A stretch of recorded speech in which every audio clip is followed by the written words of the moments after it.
page number 75. I'll continue from the top first line.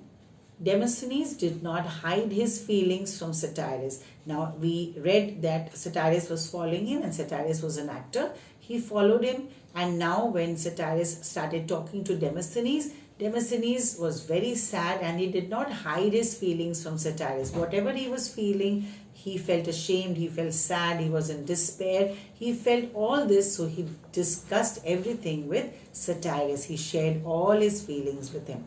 A sailor with a foolish story will make them applaud, while if I tell them tales of the glorious deeds of their own countrymen, they do not care, he said bitterly. Now what does this mean?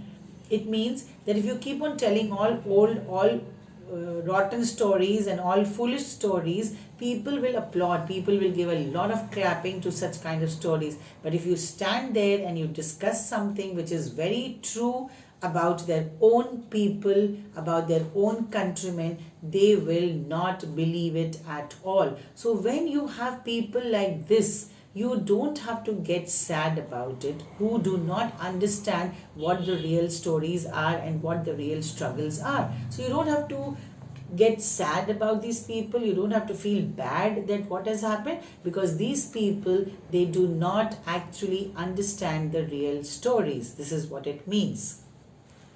True, Demosthenes answered Satyrus, but I will tell you why it is so, if you will recite to me some lines from one of our great poets.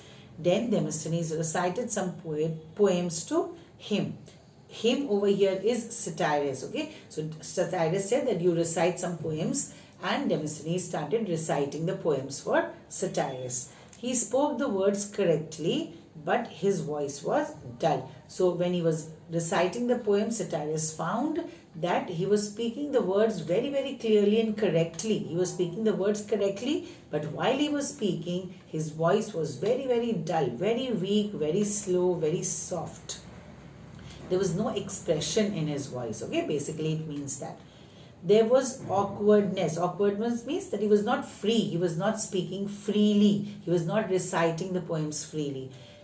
There was awkwardness in the way he delivered the speech. When Demosthenes finished, Satyrus repeated the lines back to him.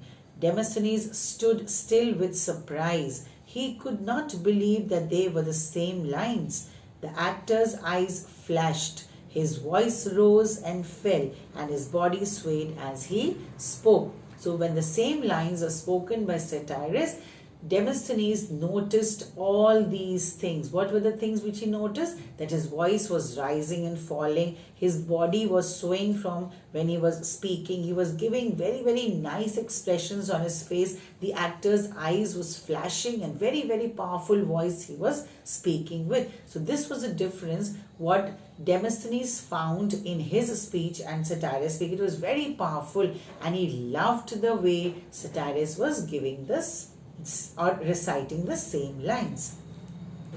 Demosthenes understood why his speeches did not interest the Athenians. Athenians, I told you, that the people who stay in Athens, and Athens is a city, is a country.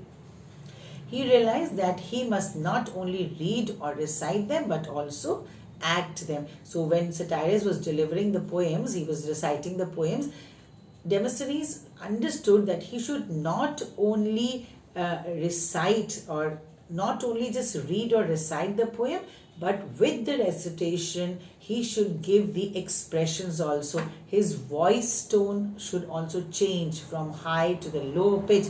Like for example, you see when you go for elocution competitions, how you recite a poem.